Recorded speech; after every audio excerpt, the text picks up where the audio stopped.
네, 강프로입니다. 자, 두산 에너빌리티 봅니다. 자 오늘 7월 29일 장 끝났고요. 그리고 오늘 1.8% 내렸습니다. 18,000원대까지 내렸는데 안타깝네요. 자, 근데 보유하신 분들, 지금까지 보유하신 분들은 굳이 지금 매도할 필요가 없습니다. 자, 그리고 지금 지배구조 개편하는 그런 부분을 금감원에서 빠꾸를 놨죠. 다시 만들어 와라. 이렇게 보냈습니다. 이걸 가지고 뭐 별별 이야기가 많이 나오고 있어요. 뭐 근데 그냥 명확하게 말씀드릴게요. 원전은요, 대안이 없습니다. 그리고 우리는 대안이 없는 구간에 맞춰서, 그쵸, 가격이 올라가는 부분을 확인하고 나서 매매하는 게 정말 중요합니다. 그리고 두산 에너빌리티는 원래부터 말도 많고 탈도 많고요. 두산 에너빌리티뿐만 아니라 두산 그룹이 원래 이렇습니다. 우리가 이런 부분은 인정하고 보자. 그리고 매매하는 과정에서 우리는 싸게 사야 될까요? 비싸게 사야 될까요? 당연히 비싸게 사야 됩니다. 주식은 원래부터 비싸게 사는 거예요. 자, 그리고 이 말씀 드릴게요. 시가총액, 오늘 종가 기준에서 시가총액이 11조 8천억입니다. 계산하기 쉽게 그냥 10조라고 칠게요. 자, 그럼 여기서 실적을 보면 어떻습니까? 3천억. 그리고 1분기에 3,500억. 더하면 올해 실적이 7천억 정도가 나왔죠. 여기서 곱하기 2를 하면 1.4조 정도 됩니다. 이런 부분을, 그쵸, 예상치, 24년도 실적 예상치 달성하는 겁니다. 자, 그럼 여기서 밥캣의 실적이 딱 빠진다고 쳐볼게요. 어쨌든 우리는 밥캣을 떼낸다고 생각하고 최악의 상황을 가정해서 보자고요. 그랬을 때 두산 에너빌리티의 실적은 어떻게 될까요? 낮아집니다.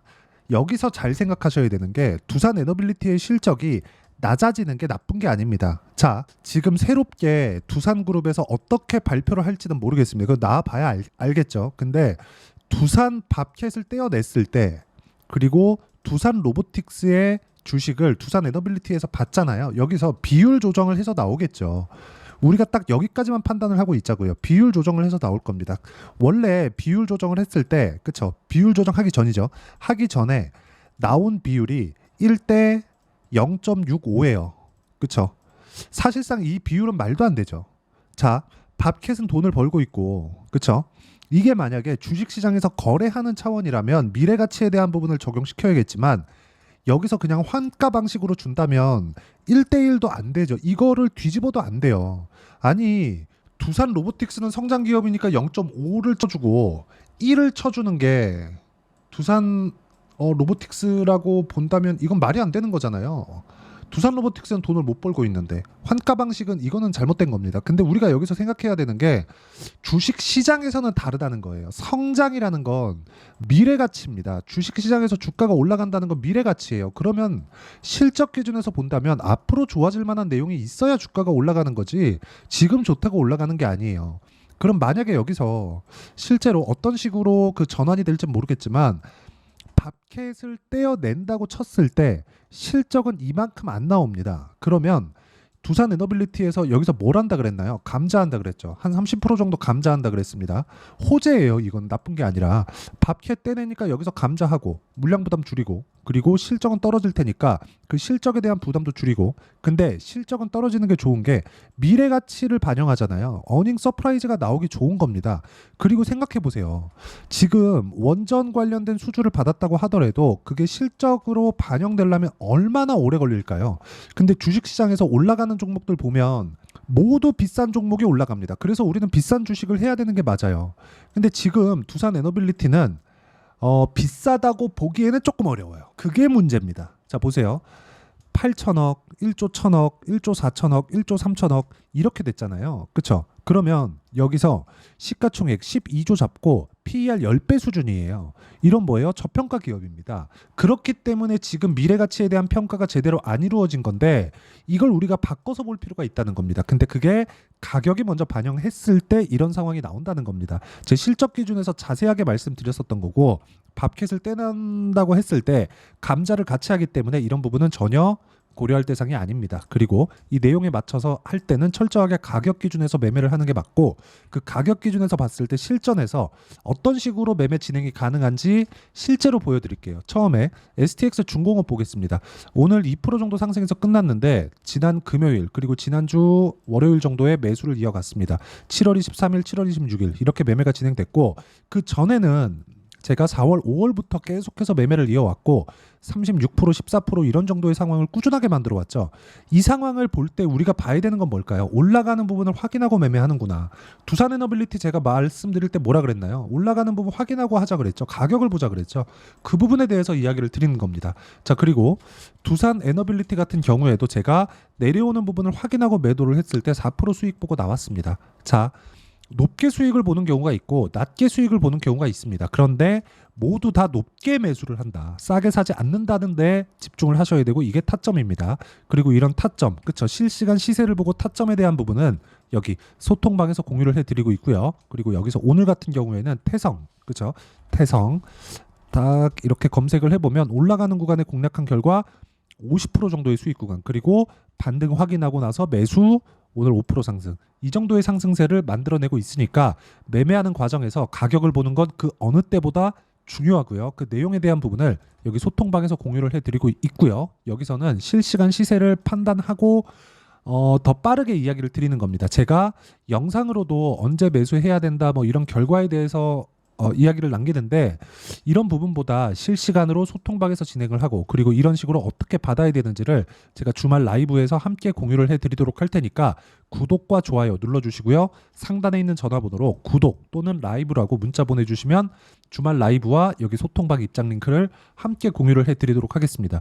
자, 가장 중요한 건 가격에 대한 이해라고 제가 말씀드렸는데 가격 기준에서 우리가 어떤 식으로 판단할지 그 부분에 대해서 가장 쉽게 이해를 시켜드리도록 할 테니까 영상 끝까지 시청하시고요.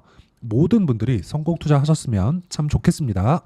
자, 24년도가 돼도 여전히 시장은 녹록지 못합니다. 이런 상황이 벌어지는 건 어쩔 수 없습니다. 이런 상황에서도 수익이 나는 종목들의 구조는 변하지 않습니다. 즉 대시세 종목에 대한 구조는 변하지 않는다는 거고 실제 제가 소통방에서 지속적으로 이야기를 드리고 있는 내용도 대시세 종목이나 시장 주도주를 공략하는 건 철저하게 가격 분석을 하라고 이야기를 드리고 가격 분석 이후에는 이슈에 대한 파악 그리고 이슈를 파악하고 나서는 다시 내가 얼마에 매수할지 그 타점에 대한 부분을 지속적으로 언급을 하고 있습니다. 자, 근데 생각해 보세요. 시장이 굉장히 어려웠습니다. 어려운 상황에서의 어떤 종목들이 강했냐 보면 반도체와 그리고 바이오입니다. 자, 실제 여기 보면요.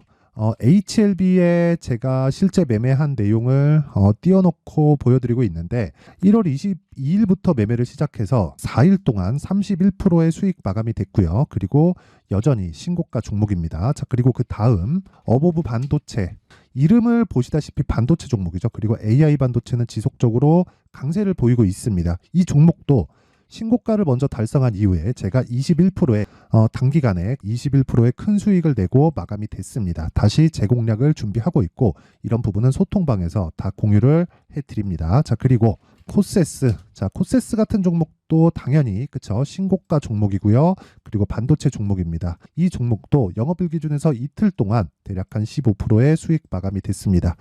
내용을 한번 보시면 어떻습니까? HLB를 포함해서 뭐 30%, 20%, 뭐 15% 이런 식의 수익이 지속적으로 발생하고 있는데 이 세 종목 모두 다 신고가 종목이고 1월 달에 시장이 약세를 보이고 있는 구간에서도 강했었던 그런 종목입니다. 특징점이 하나 있는데 그 이슈에 앞서서 가격이 먼저 반영했다는 거죠. 그렇게 제가 가격을 먼저 보고 이슈에 대해서 파악하는 이유는 결과적으로는 큰 시세를 먹기 위한 사전 준비 작업입니다. 실제로 큰 시세를 먹기 위해서 사전 준비 작업을 했을 때 여기 레인보우 로보틱스 127% 그리고 ISC 98% 그리고 한미반도체 97%의 큰 수익을 내는 상황을 만들 수 있습니다. 어떤 식으로 소통방에서 진행됐는지 그쵸 그 상황을 제가 이야기를 드린 건데 이런 상황도요 당연히 신고가를 공략했을 때 가능한 겁니다. 자, 그러면 이번에도 마찬가지입니다. 그쵸 정부 주도의 코리아 디스카운트 해소 방안이 2월 달에 발표를 하고요. 그리고 2월 달에 발표된 내용을 토대로 주가가 움직이는 게 아니라 이미 움직인 내용이 있죠. 실제 이 내용은 크게 중요한 게 아니라는 겁니다. 실제 움직인 내용을 보면 자, 기아차입니다. 실제로 12월 달에 신고가를 만들어 놓고 정부에서 입김을 불어 넣으니까 순식간에 기아차를 포함해서 현대차 같은 거대 기업들의 주가가 2주도 채 되지 않아서 40% 정도의 큰 시세를 냅니다. 자, 그러면 우리는 어떤 종목을 봐야 될까요? 이슈를 파악해야 되는 것도 맞지만 철저하게 가격에 맞춰서 매매를 해야 되는 게 당연히 중요합니다. 정부가 주도하는 정책 방향이 있겠죠. 그 방향에 맞춰서 우리가 종목을 찾을 필요가 있다. 자, 그럼 답이 나왔습니다. 정부가 주도하는 방향에 맞춰서 제2의 기아차를 찾는 게 지금은 중요하다. 근데 정부 정책의 방향에 맞게 가자.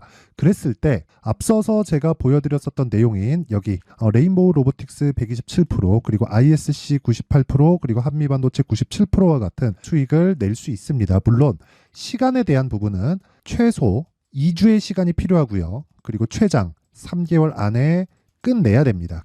자, 기아차의 시세를 보셨던 것과 같이 2월 달에 정부 정책의 방향이 결정되고요. 바로 3월 달이면 시행입니다. 자, 그러면 우리는 거기에 맞춰서 당연히 종목을 찾아야 되고 제가 제2의 기아차를 찾아놨습니다. 제가 아까 전에 소통방에서 이야기를 드렸었던 내용 다 공개를 해드렸는데 그 내용처럼 종목만 받고 싶다 하시는 분들은요. 상단에 있는 제 전화번호로 대시세, 자, 대시세라고 문자를 보내주시면 정부 정책의 방향에 맞는 종목을 모든 분들에게 무료로 공개를 해드리도록 하겠습니다. 자, 제가 원하는 건 채널 성장이 목적입니다. 자, 그래서 구독과 좋아요 꼭 좀 부탁드리고요. 모든 분들이 정부 정책에 맞는 방향으로 매매를 이어가서 큰 수익 보셨으면 좋겠습니다.